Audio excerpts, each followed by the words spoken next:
શ્રી સ્વામિનારાયણ ભગવાનની જય. સ્વામિનારાયણ હરે વચનામૃત ગઢડા અંત્ય પ્રકરણનું છઠ્ઠું. જીવ અને મનની મિત્રતાનું. સ્વામિનારાયણ હરે સંમત 1883 ભાદરવા વદી પંચમીને દિવસ સ્વામી શ્રી સહજાનંદજી મહારાજ શ્રી ગરડા મધ્યે દાદા ખાચરના દરબારમાં પોતાના ઉતારાને વિશે વિરાજમાન હતા અને સર્વ શ્વેત વસ્ત્ર ધારણ કર્યા હતા ને પોતાના મુખારવિંદની આગળ મુનિ તથા દેશ દેશના હરિભક્તની સભા ભરાઈને બેઠી હતી.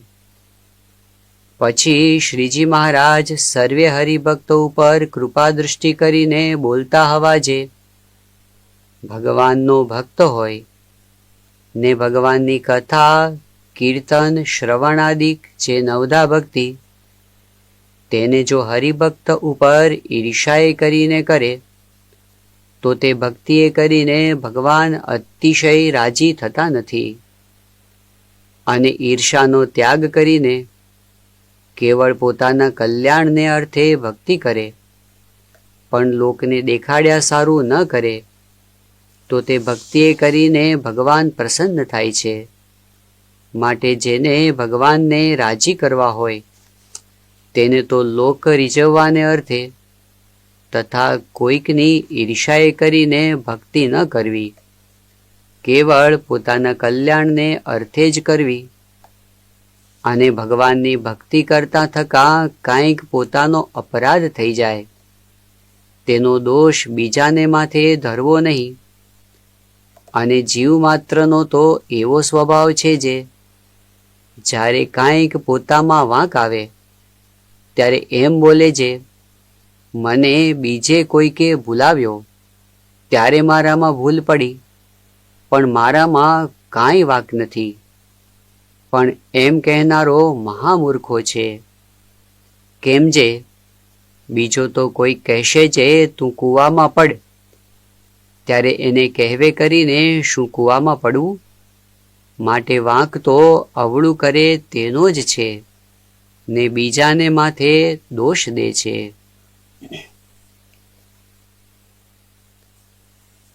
આ વચનામૃતની અંદર શ્રીજી મહારાજ આરંભની અંદર ભક્તિ કરવાની રીત સમજાવે છે. ભક્તિનો અપરંપાર મહિમા આપણા શાસ્ત્રોની અંદર કહેવામાં આવ્યો છે. શ્રીમદ ભાગવતના આરંભની અંદર જ મહાત્મ્યની અંદર કહેવામાં આવ્યું કે ભગવાન વશ કેવી રીતે થાય છે. ન તપોભિઃ ન વેદેશ્ચ ન જ્ઞાનેન નાપી કર્મણા. ભગવાનને તપથી વશ ન કરી શકાય, વેદોના અધ્યયનથી નહીં, જ્ઞાનથી કે તપથી પણ નહીં.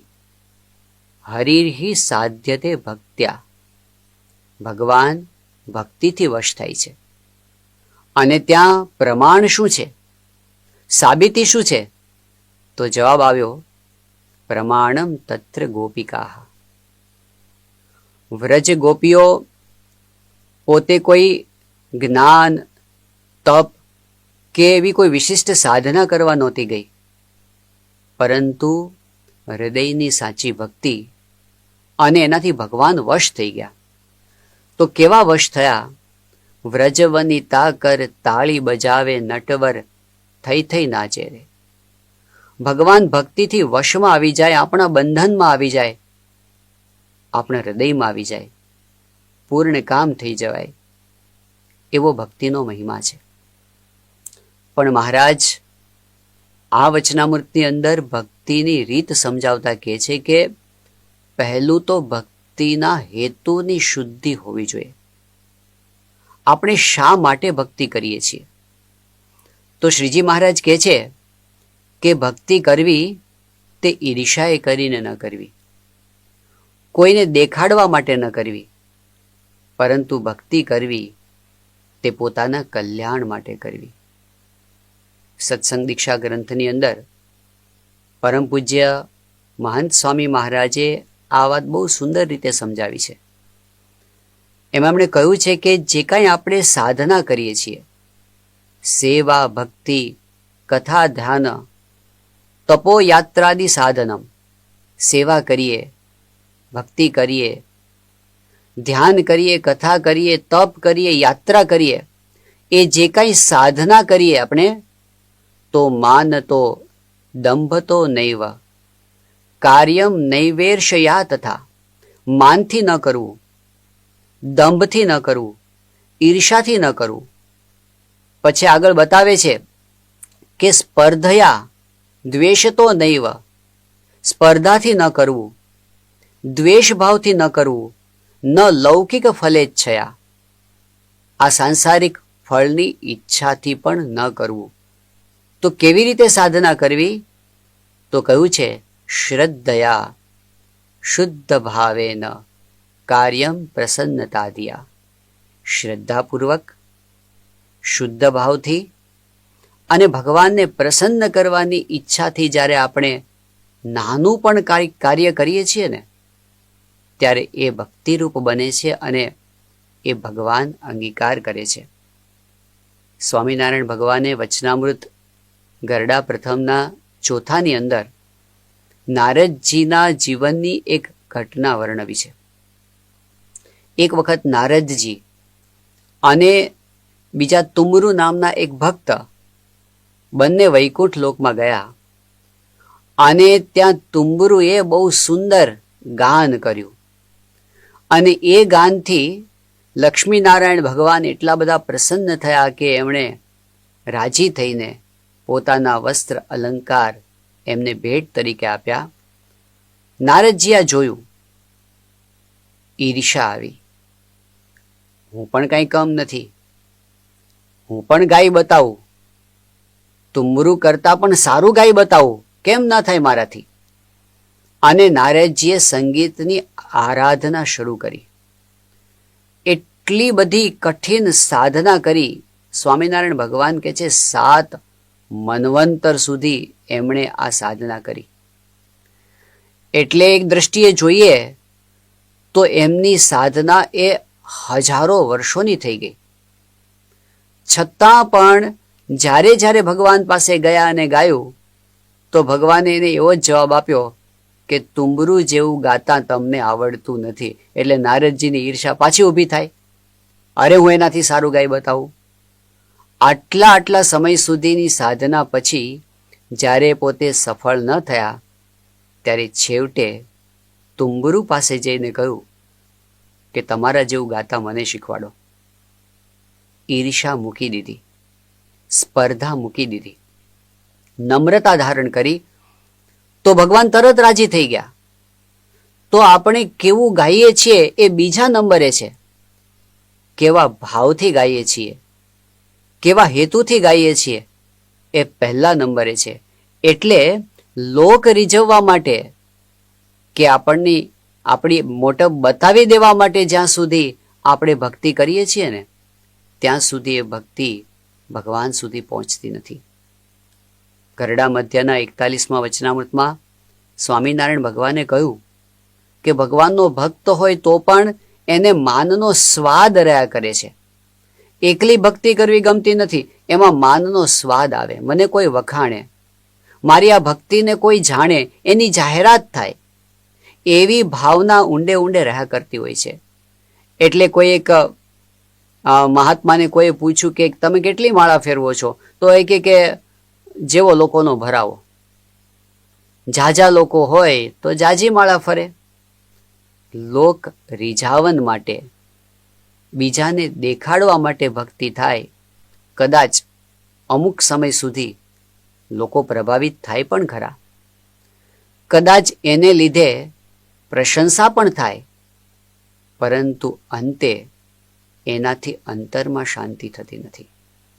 આપણે દુનિયામાં બધાને છેતરી શકીએ, પણ 2 સ્થાન એવા છે જ્યાં આપણે છેતરી શકતા નથી. એક સ્થાન છે ભગવાન અને સંત. એ અંતર્યામી છે, સર્વજ્ઞ છે, એ આપણા અંતરના બધા ભાવોને જાણે છે. અને એટલે જ્યારે આપણે કંઈ કપટથી, દંભથી, દ્વેષથી ઈર્ષાથી, સ્પર્ધાથી, એવી રીતે જ્યારે આપણે કંઈ દાન કરીએ, સેવા કરીએ, ભક્તિ કરીએ, તો એ રાજી નથી થતા. ભગવાન અને સંતને આપણે છેતરી ન શકીએ. અને બીજું સ્થાન કયું છે? પોતાની જાતને આપણે ક્યારેય ન છેતરી શકીએ. કારણ કે આપણો અંતરાત્મા એ તો જાણે જ છે કે આપણે કોણ છીએ. એને કેવી રીતે છેતરી શકવાના? એટલે સ્વામિનારાયણ ભગવાન એ સમજાવે છે કે જેટલી પણ ભક્તિ છે એ શુદ્ધ ભાવથી, જેવા અંદર છીએ એવા બહાર, એવી રીતે જ્યારે થાય છે ત્યારે એ ભક્તિ ભગવાનના ચરણારવિંદ સુધી પહોંચે છે. એટલે પહેલી વાત શ્રીજી મહારાજે એ કરી. અને ત્યારબાદ આ વચનામૃતમાં એક બહુ જ પ્રેક્ટિકલ અને અગત્યનો વિષય શ્રીજી મહારાજ ખોલે છે. એ વિષય છે પોતાની ભૂલનો સ્વીકાર.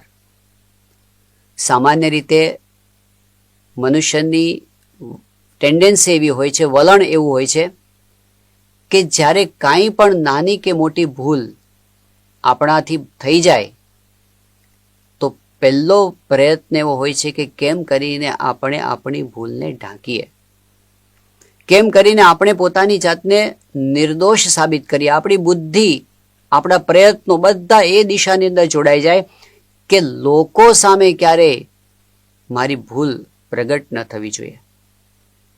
એટલું જ નહીં, ઘણી વખત તો પોતાની જાત સામે પણ છાવરવા પ્રયત્ન કરે કે ના ના ના ના, મારે તો ભૂલ નથી કરવી, પણ આવું થયું એટલે હું શું કરું? વાસ્તવિકતામાં પોતાની ભૂલને જોવી અને સ્વીકારવી એ બહુ જ ઉચ્ચ કક્ષાની આધ્યાત્મિક સાધનાનો આરંભ છે. આ કેટલી મોટી વાત છે.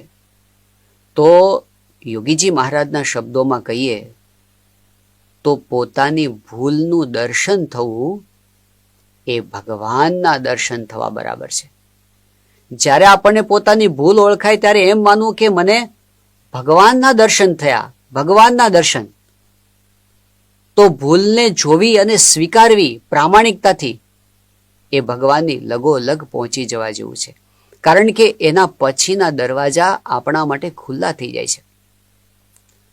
જ્યારે આપણા અંતરની અંદર કંઈક ઉદ્વેગ થાય, અશાંતિ થાય, ત્યારે સામાન્ય રીતે આપણું વલણ કેવું હોય છે કે આપણે એના કારણો બહાર જોઈએ છે કે અમુક વ્યક્તિને લીધે, અમુક પરિસ્થિતિને લીધે મારાથી આવું થઈ જાય છે, અમુક વ્યક્તિ કે અમુક પરિસ્થિતિને લીધે મને દુઃખ થાય છે, અશાંતિ થાય છે.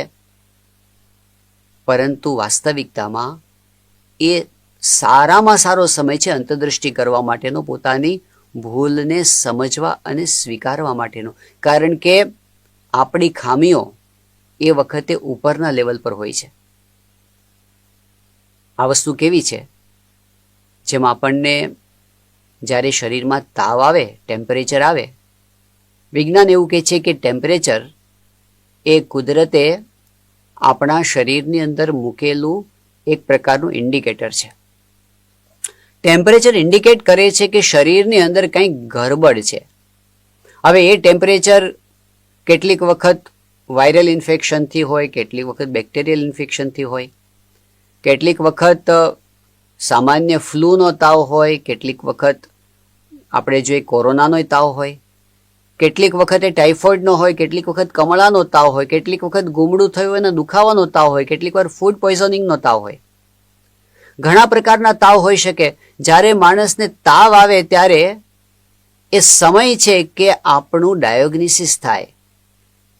કંઈક ગરબડ છે એને શોધવા માટે ભગવાન ઇન્ડિકેટ કરે છે કે કંઈક જુઓ તમે.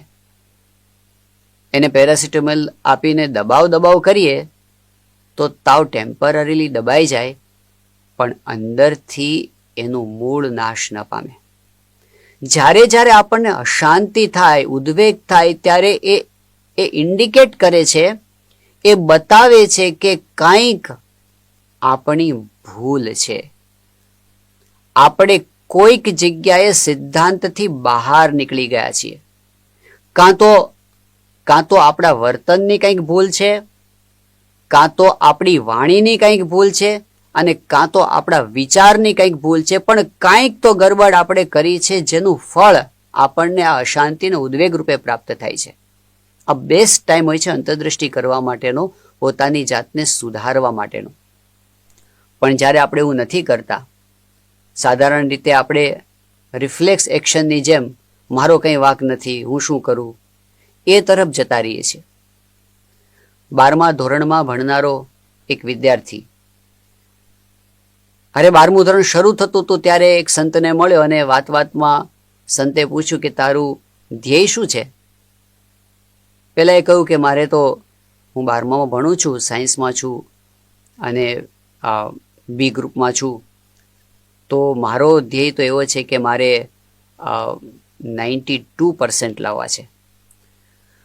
એટલે પેલા સંતે કીધું બહુ સારો સંકલ્પ છે, પણ હવે એ પ્રમાણે તું મહેનત કરજે. આ વાત પૂરી થઈ ગઈ, વર્ષ પૂરું થઈ ગયું. ફરી જ્યારે સંતને મળવાનું થયું એટલે એમણે પેલા કિશોરને પૂછ્યું કે શું રિઝલ્ટ આવ્યું? એને જવાબ આપ્યો 42%. અરે તું તો આવા મોટા લક્ષ્ય સાથે ભણતો હતો ને? તો પેલા વિદ્યાર્થીએ કહ્યું કે હા સ્વામી, વાત તો એવી હતી, પણ હું શું કરું આમાં? કારણ કે એક તો મારા ઘરની અંદર કેવું હતું, મારા મમ્મીનો અને પપ્પાનો ઝઘડો ચાલ્યા કરે, એટલે એને લીધે મને મન ડિસ્ટર્બ થયા કરે. બીજી બાજુ એવું હતું કે અમારા સ્કૂલના સાહેબ તો અમને સારું ભણાવતા જ નહોતા. પછી હું ટ્યુશન પર જતો હતો, તો ટ્યુશન એટલે દૂર જવાનું થાય, આવવાનું થાય, એમાં ઘણીવાર મને થાક એટલો બધો લાગે, એમાં ટાઈમ જતો રહે મારો, એટલે એને લીધે પણ હું વાંચી નહોતો શકતો. એમાં વળી પાછા નવરાત્રિના દિવસો આવ્યા અને મારી ઈચ્છા નહોતી, પણ મારા મિત્રોએ પરાણે મને લઈ ગયા અને પછી એ 9 દિવસ સુધી અમે રોજ રાત્રે ફરતા અને એના ઉજાગરા થયા. અને એ ટાઈમમાં મારો જે અભ્યાસક્રમ હતો એમાં હું પાછળ પડી ગયો. પછી હું એ કેચઅપ કરી જ ના શક્યો અને એમ કરતાં કરતાં પછી મારો કોન્ફિડન્સ તૂટી ગયો અને પછી છે ને મારાથી સારું ભણી શકાયું નહીં. પેલા સંતે કહ્યું કે આમાં કેટલોક વાંક તું એમ કહે છે કે તારા મમ્મી પપ્પાનો છે, કેટલોક વાંક તારી સ્કૂલના શિક્ષકોનો છે, કેટલોક વાંક તું જે જગ્યાએ જતો હતો એ ટ્યુશનના ડિસ્ટન્સનો છે, અને કેટલોક વાંક તારા મિત્રોનો છે. પણ આમાં કોઈ જગ્યાએ તારો વાંક તો આવ્યો જ નહીં. માની લીધું કે આ બધાનો કંઈક વાંક છે, પણ તારો ખરો કે નહીં? એ વખતે પેલા યુવકે કીધું કે હા, મારી પણ ભૂલ તો છે, પણ હું એને સ્વીકારી શકતો નથી. આવું થતું હોય છે જ્યારે આપણે આપણી ભૂલ નથી સ્વીકારતા અને આપણે બ્લેમ કરીએ છીએ બીજાને કે શા માટે મને નિષ્ફળતા મળી, એનું કારણ પેલો છે, શા માટે મને ઉદ્વેગ થયો એનું કારણ પેલો છે. પરંતુ એવું કરવાથી કદાચ આપણે પોતાની જાતને નિર્દોષ સાબિત કરવામાં સફળ થઈ પણ જઈએ, પણ શાંતિ ન મળે, ઉકેલ ન મળે, પ્રગતિ ન થાય. જો આપણે શાંતિ મેળવવી હોય, સાચું સમાધાન મેળવવું હોય અને ખરેખર આગળ વધવું હોય, તો આ એક બહુ જ અગત્યની આપણી જુદી ટેવને બદલવાની છે કે મારે મારી ભૂલ શોધી કાઢવાની છે કે આમાં મેં શું ભૂલ કરી. જ્યારે આપણાથી કંઈક વર્તન સંબંધી ભૂલ થઈ જાય, આપણે વાતાવરણ પર નાખીએ, આપણે બીજી વ્યક્તિઓ પર નાખીએ. પ્રમુખ સ્વામી મહારાજ લંડનમાં વિરાજમાન હતા અને એ દિવસોની અંદર કેટલાક સત્સંગી, બહુ સારા નિષ્ઠાવાન કિશોરો, સેવાભાવી, પ્રમુખ સ્વામી મહારાજ જ્યારે ત્યાં લંડન પહોંચે ત્યારે હંમેશા એમની સાથે જ રહેતા હોય એવા યુવકો. હવે એ દરમિયાન એવું થયું કે બહાર કોઈક પાર્ટી કે નાચગાન એવું આયોજન હશે કોઈક જગ્યાએ, અને એમના મિત્રો એમને આગ્રહ પણ કરતા હશે બીજા કે ચાલો આમાં બહુ મજા આવે છે, આપણે આ જઈએ, નાચગાનમાં જઈએ, આ ફંક્શનમાં જઈએ. પ્રમુખ સ્વામી મહારાજે સત્સંગની અંદર જે શિક્ષણ આપેલું છે એ પ્રમાણે મર્યાદા પાળવી, ધર્મ મર્યાદાનો લોપ થાય એવા કોઈ કાર્યક્રમમાં ન જવું, એ બધી શિક્ષા આ લોકો જાણતા હતા. એટલે એક બાજુ પેલા મિત્રો ખેંચે એટલે એ બાજુ જવાની ઈચ્છા થઈ જાય, બીજી બાજુ થાય કે ના ના આપણે તો સત્સંગની રીતે આપણા ધર્મમાં, નિયમમાં, મર્યાદામાં બરાબર રહેવાનું હોય, આપણું આચરણ શુદ્ધ રાખવાનું હોય. પણ એમાં એક દિવસ એવું થયું કે બીજા એમના મિત્રો એમને ખેંચી ગયા અને એ જે જગ્યાએ આ પ્રકારનો કાર્યક્રમ ચાલતો હતો એમાં એ લોકો ગયા અને ત્યાં નાચકૂદમાં ભળ્યા. હવે બનવા જોગ એવું થયું કે એ જ દિવસે એક ન્યૂઝપેપર ક્યાં કવરેજ લેવા માટે પહોંચી ગયો હશે અને એમાં એને ફોટો લીધો અને એમાં આ જ છોકરાઓ આવી ગયા. અને બીજે દિવસે સવારે ઘરે ઘરે છાપાની અંદર પહોંચી ગયા એમના ફોટા કે આ લોકો આ પ્રકારના ફંક્શનમાં નાચગાન માટે ગયા હતા. હવે સત્સંગની અંદર બધા જાણે એટલે એને શરમ તો આવી કે આ શું થઈ ગયું, ગરબડ મોટી થઈ ગઈ. એમને થયું કે હવે પ્રમુખ સ્વામી મહારાજને બીજા કોક તો ફરિયાદ કરી દેશે, એને કરતાં આપણે જ પહોંચી જઈએ. એટલે સ્વામી બાપા પાસે જઈને બેઠા અને સ્વામીને કીધું કે સ્વામી ભૂલ થઈ છે. એટલે પ્રમુખ સ્વામી મહારાજે પૂછ્યું કે શું થયું? એટલે એમણે સ્વીકાર કર્યો કે સ્વામી આવું થયું અને ત્યાં અમે અમુક પ્રકારના કાર્યક્રમની અંદર અમે નાચગાનમાં ગયા હતા જ્યાં મર્યાદાનો લોપ થતો હોય છે. એટલે પ્રમુખ સ્વામી મહારાજે ગંભીરતાથી કીધું કે શું કામ ગયા હતા? એટલે એમણે કહ્યું કે સ્વામી બહુ આગ્રહ કર્યો ને અમારા મિત્રો, એટલે હવે શું થાય, અમારે જવું પડ્યું. હજુ પૂરેપૂરો સ્વીકાર નહોતો ભૂલનો, હજી એવું જ હતું કે બીજા લોકોએ આગ્રહ કર્યો એટલે અમારે જવું પડ્યું. એ વખતે પ્રમુખ સ્વામી મહારાજે કહ્યું કે એ બધા તમારા મિત્ર છે તો અમે તમારા મિત્ર નહીં? એ યુવકો કંઈ બોલી ન શક્યા અને એમણે ભૂલનો સ્વીકાર કર્યો. બસ ભૂલ થઈ ગઈ તો ભલે થઈ, પણ એમણે ભૂલનો સ્વીકાર કર્યો ને એમાં એમના જીવન બદલાઈ ગયા. જિંદગીભર ફરી વખત આવી ભૂલ ન કરવાની પ્રતિજ્ઞા એનાથી લેવાની.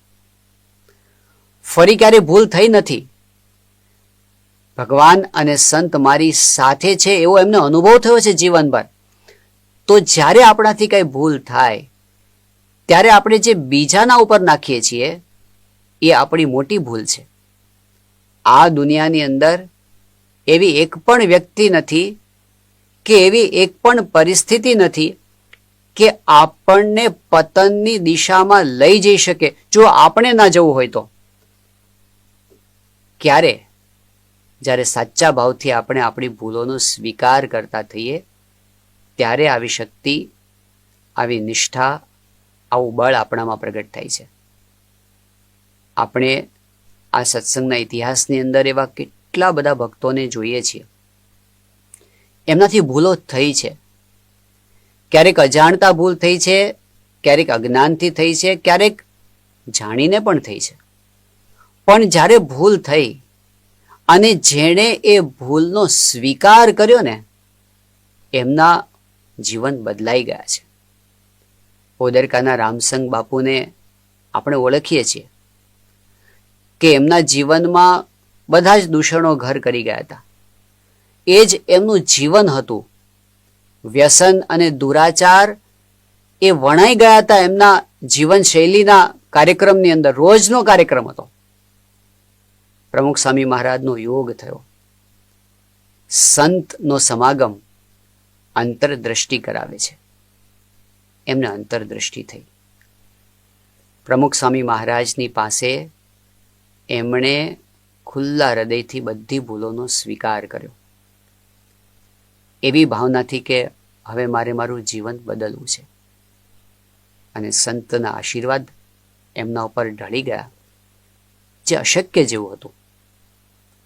આટલી કક્ષાએ જેમનું જીવન અંધારામાં અટવાતું હોય એનું અંતર એકદમ શુદ્ધ થઈ જાય, એના અંતરમાં શાંતિ થઈ જાય, એના અંતરમાં ભગવાનની ભક્તિ પ્રગટ થાય અને જીવનભર રાત દિવસ એમના મુખમાં ભગવાન સિવાય બીજું નામ ન હોય એ કક્ષાનું પરિવર્તન થઈ જાય. અરે એમના સાનિધ્યમાં આવનારને અનુભવ થાય કે આ કોઈ ઊંચી આધ્યાત્મિક સ્થિતિ પર વિરાજમાન પુરુષ છે.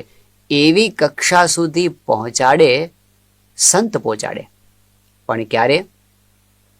પહેલા તો ભૂલનો સ્વીકાર એમણે સાચા હૃદયથી કર્યો અને જીવન પલટાઈ ગયું. બ્રહ્મ સ્વરૂપ યોગીજી મહારાજ ગોંડલમાં બિરાજમાન હતા. અને એ વખતે સૌરાષ્ટ્રના એક રજવાડાના રાજવી સત્તાધારી યુવાનીના મદની અંદર એમણે એટલી બધી ભૂલો કરી હતી. વ્યસનના રવાડે ચડ્યા હતા. વિલાયત સુધી જઈને એમણે કુકર્મો કર્યા હતા. આ બધું જ એમના હૃદયની અંદર સંઘરાઈને પડ્યું હતું. યોગીજી મહારાજના યોગમાં આવ્યા ગોંડલમાં. હૈયા ઉપર ખૂબ ભાર હતો, અંતરમાં ખૂબ અશાંતિ હતી, એટલો બધો ડંખ હતો. આ સંત મારા અંતરની અશાંતિને હરશે એવું એમના મનમાં હતું. યોગીજી મહારાજના દર્શનથી જ એમને બહુ શાતા વળી. યોગીજી મહારાજને મળ્યા અને પછી એમણે પોતાનું હૃદય ઠાલવ્યું અને એમણે કીધું કે સ્વામી, યુવાની અને ધનના મદની અંદર આ દેહ કરીને મેં ન કરવાના ખૂબ કામ કર્યા છે. એવો આહાર, એવો વિહાર, એવો સંગ, એવું કૃત્ય, અરે આ હાથે કરીને એક નિર્દોષ અબળાનું પણ મેં ખૂન કરી નાખ્યું છે.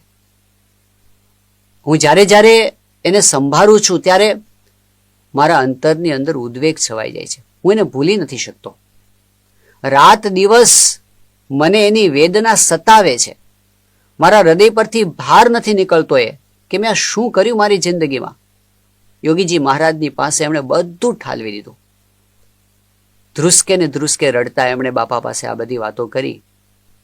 યોગીજી મહારાજે એમના માથા પર પ્રેમથી હાથ મૂક્યો, એમની છાતી પર હાથ મૂક્યો. અંતરમાં ટાઢું ટાઢું થઈ ગયું. માફ કરી દીધા યોગી બાપાએ એમને.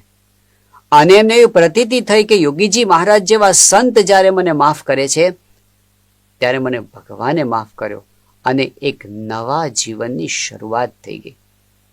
જ્યારે કોઈ વ્યક્તિ ભૂલ સ્વીકારે છે ત્યારે મોટું કામ શું થાય છે?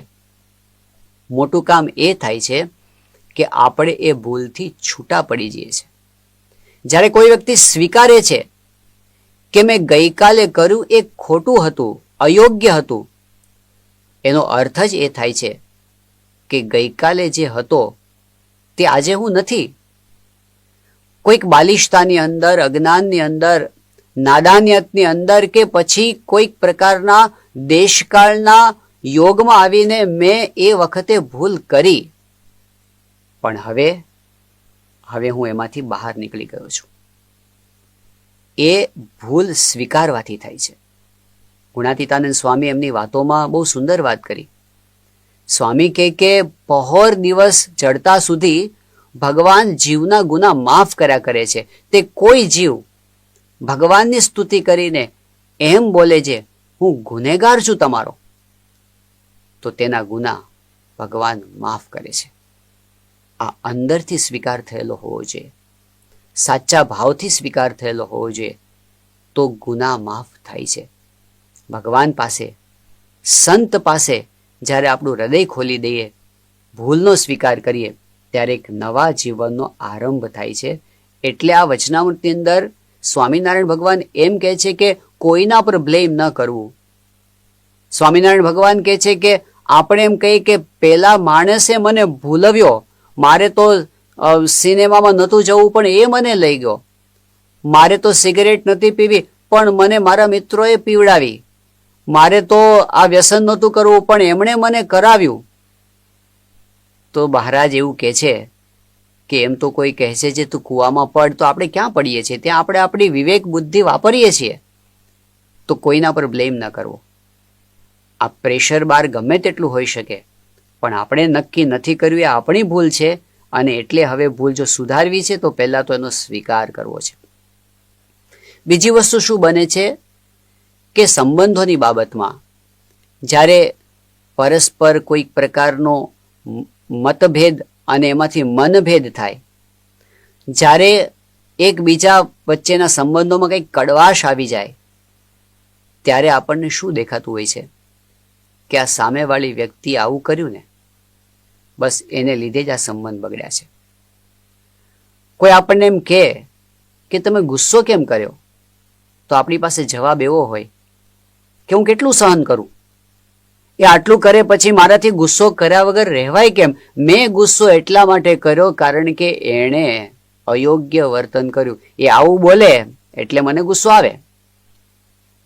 આપણે આપણા વર્તનનો કંટ્રોલ બીજાના હાથમાં આપી દીધો. એ જ્યારે ધારે ત્યારે મને ગુસ્સો કરાવી શકે. વાંક એનો, મારો કાંઈ નહીં, બસ હું તો કરું ગુસ્સો એ આવું કરે એટલે. આપણે ઘણી વખત બીજાના ઉપર ઢોળીએ છીએ કે એણે આવું આવું કર્યું ને, બસ એટલે મારાથી આવી ભૂલ થઈ ગઈ. પરંતુ એનાથી શાંતિ ન થાય, એનાથી ઉકેલ ન આવે, એનાથી પ્રગતિ ન થાય.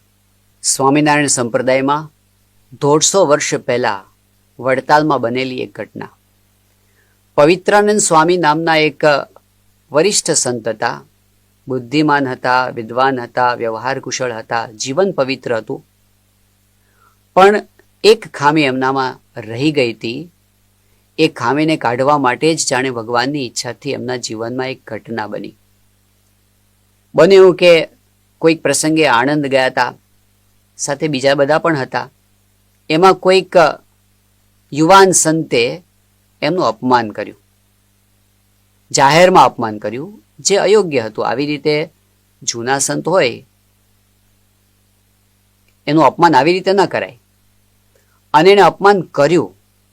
પવિત્રાનંદ સ્વામીને બહુ દુઃખ લાગી ગયું અને એને લીધે એ પોતે એટલા બધા દુઃખી થઈ ગયા, એમને તાવ આવી ગયો.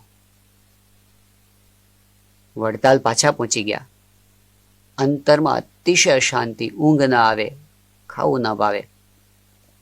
એની એ જ વાત મનમાં ફરી ફરી ચાલ્યા કરી કે એને મારી સાથે આવું કેમ કર્યું, એને મારી સાથે આવું કેમ કર્યું, એને દંડ થવો જોઈએ, એને કોઈ કહેવું જોઈએ, કોઈ એને કીધું કેમ નહીં. આવા ને આવા વિચારોની અંદર એ પોતે રહેતા હતા. એટલી બધી અશાંતિ થઈ ગયા, હવે કોઈ ઉકેલ નહોતો દેખાતો.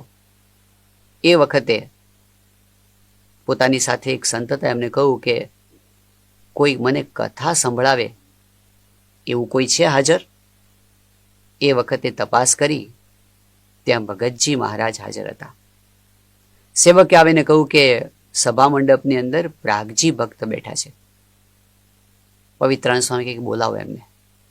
આવ્યા. પવિત્રાનંદ સ્વામી કહ્યું કે પ્રાગજી, અંતરમાં શાંતિ થાય એવું કંઈક કર.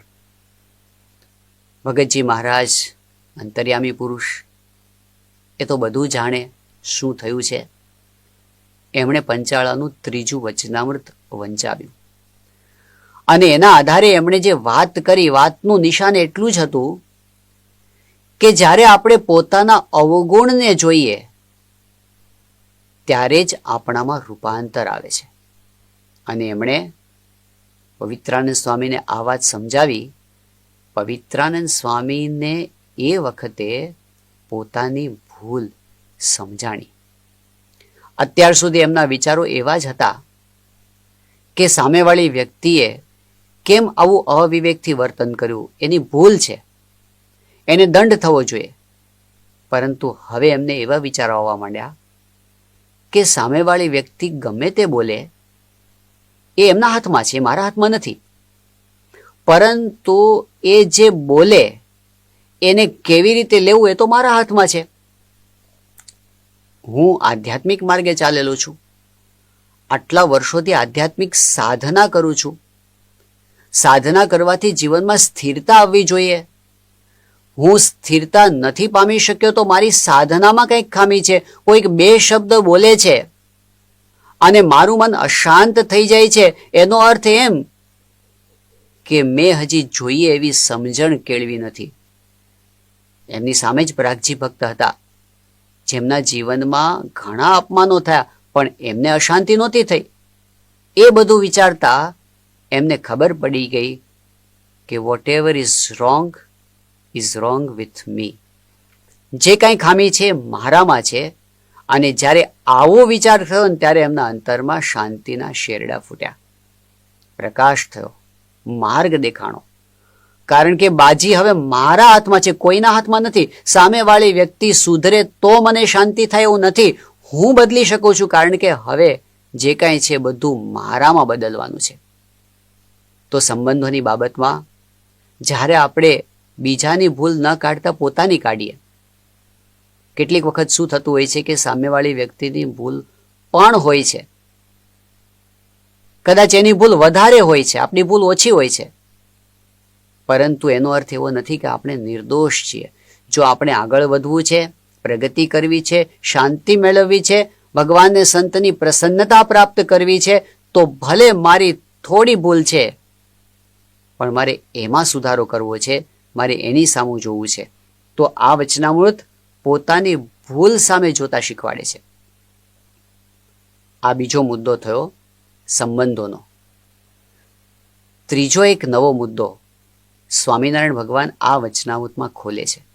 બહુ વિશિષ્ટ વાત કરે છે કે આપણે બીજા કોઈનો વાંક તો નથી કાઢતા, પણ ઘણી વખત આપણે મનનો વાંક કાઢીએ છીએ. મારું મન આવું છે, ઇન્દ્રિયોનો વાંક કાઢીએ છીએ, હું શું કરું, મારી આદતો આવી છે. એ વાત સમજાવતા સ્વામિનારાયણ ભગવાન કહે છે, મહારાજ કહે છે કે તેમજ ઇન્દ્રિયોને અંતઃકરણનો વાંક કાઢવો એ પણ જીવની મૂર્ખાઈ જ છે. પછી મહારાજ વિસ્તારથી સમજાવે છે કે મન એ જીવની મરજીથી વિરુદ્ધ કંઈ કરી શકતું નથી. જીવ તો મનનું મિત્ર છે. જ્યારે મન અયોગ્ય વિચાર કરવા જાય ત્યારે જીવ એ પોતે જો જાગૃત હોય અને એને અતિશય બળતરા થઈ કે અરે આવો વિચાર હું કેમ કરું છું, તો એ પાછો વળી જશે અને મન ફરી વખત એવો વિચાર નહીં કરે. પણ જો જીવને પણ એવા વિચારો ગમતા હશે ને તો મન એવા ખરાબ વિચારો ચાલુ જ રાખશે. મન પર પણ ન નાખવું. એક અદ્ભુત આધ્યાત્મિક વિજ્ઞાન શ્રીજી મહારાજ અહીં આગળ સમજાવે છે કે આપણે નાદારી ન નોંધાવીએ. અરે મારું મન તો એવું જ છે ને ચંચળ, તે મારાથી કાંઈ થઈ શકે નહીં.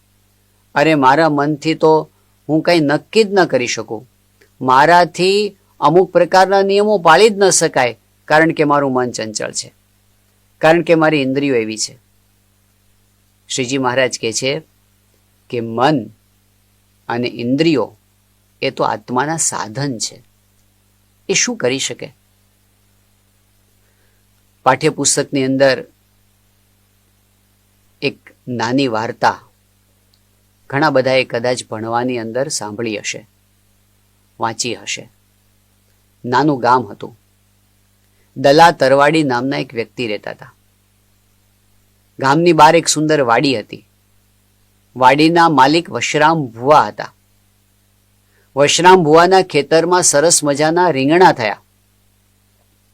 દલા તરવાડીને એ રીંગણા લેવાની ઈચ્છા થઈ, પણ પૂછ્યા વિના લેવાય નહીં, અને પૂછે તો પેલો આપે નહીં. એટલે એમણે વચ્ચેનો રસ્તો કાઢ્યો કે આપણે પૂછવું પણ વાડીને પૂછવું. એટલે દલા તરવાડી વાડીને પૂછે કે વાડી રે ભાઈ વાડી. હવે વાડી તો કઈ જવાબ નથી આપવાની. એટલે દલા તરવાડી પોતે જ કે શું કહો છો દલા તરવાડી? પછી પોતે જ પૂછે કે રીંગણા લઉં 2-4? વાડી તો કઈ જવાબ આપે નહીં. એટલે પોતે જ કે લઈ લો ને 10-12, એમ કરીને 10-12 રીંગણા તોડીને લેતા આવે. આવું રોજ થવા માંડ્યું. વાડીના માલિક વશરામ ભુવાને થયું કે રીંગણા ઓછા થાય છે, કોણ લેતું હશે? એક દિવસ છુપાઈને ઉભા રહ્યા હતા. એમાં એમણે આ દ્રશ્ય જોયું. દલા તરવાડી આવ્યા. વાડી રે ભાઈ વાડી, શું કહો છો દલા તરવાડી? રીંગણા લઉં 2-4, લઈ લો ને 10-12, એમ કરીને નાખ્યા થેલીમાં. અને વશરામ ભુવાએ બહાર આવી અને એમને બોચીથી ચાલ્યા. અને કે ચોરી કરે છે? તો પેલો કે હું ક્યાં ચોરી કરું છું, હું તો પૂછીને લઉં છું. કે કોને પૂછીને લેશ? કે વાડીને. અને પેલા વશરામ ભુવાને બરાબર ગુસ્સો ચડ્યો.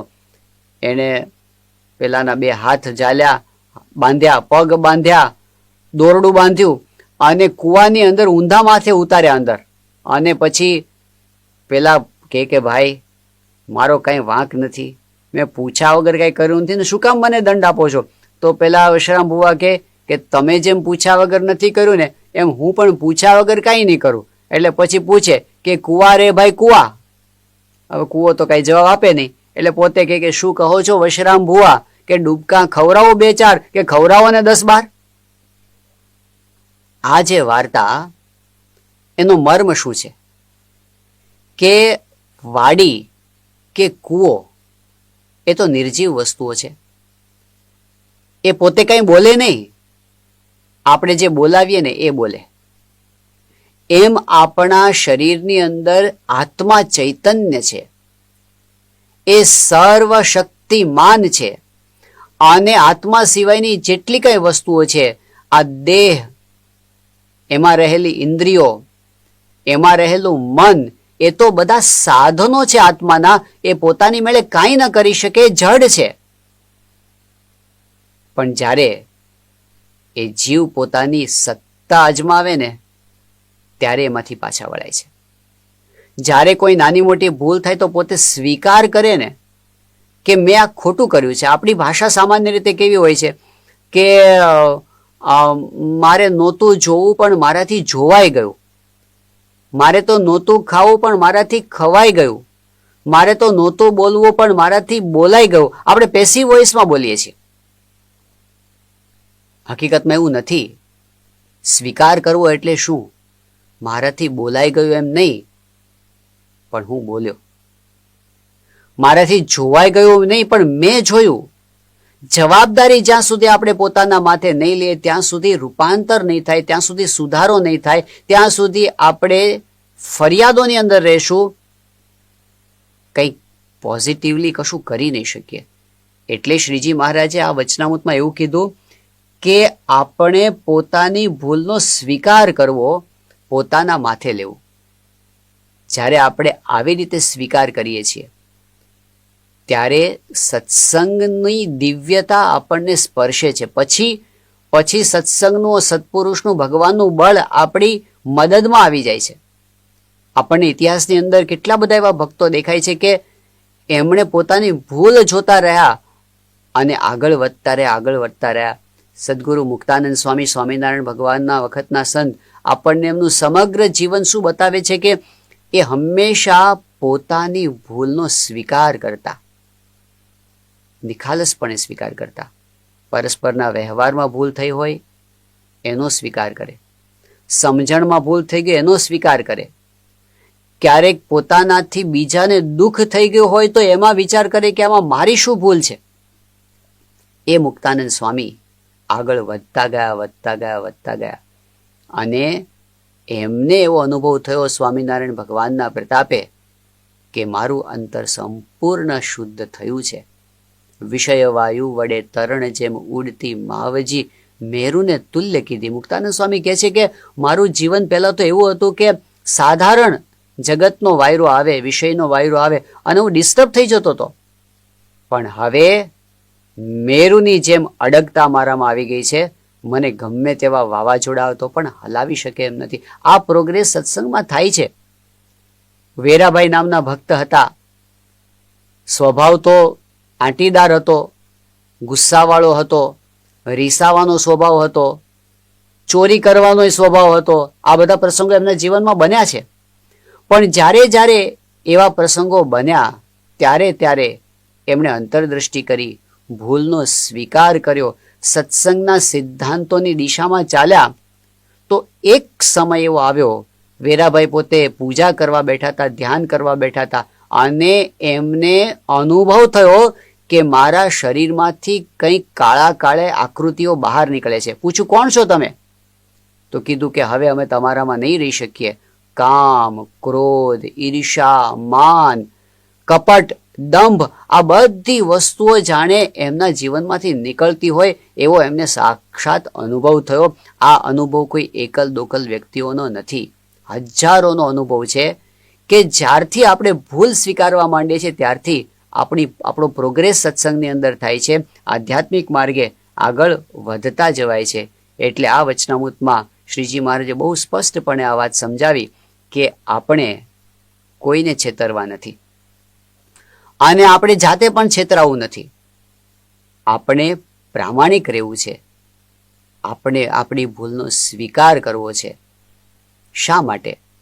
કારણ કે એમાંથી જ શાંતિ મળે છે, એમાંથી જ ઉકેલ મળે છે, એમાંથી જ પ્રગતિ થાય છે, એમાંથી જ ભગવાન અને સંત આપણા ઉપર રાજી થાય છે, તો જે વાત સ્વામિનારાયણ ભગવાને આપણને સમજાવી છે એ રસ્તે આપણે પ્રગતિ કરી શકીએ, અંતરદ્રષ્ટિ કરી શકીએ, એવી બુદ્ધિ, એવો પ્રકાશ આપણા અંતરમાં થાય, એવી આપણે મહારાજ, સ્વામી અને મહંત સ્વામી મહારાજના ચરણોમાં પ્રાર્થના કરીએ.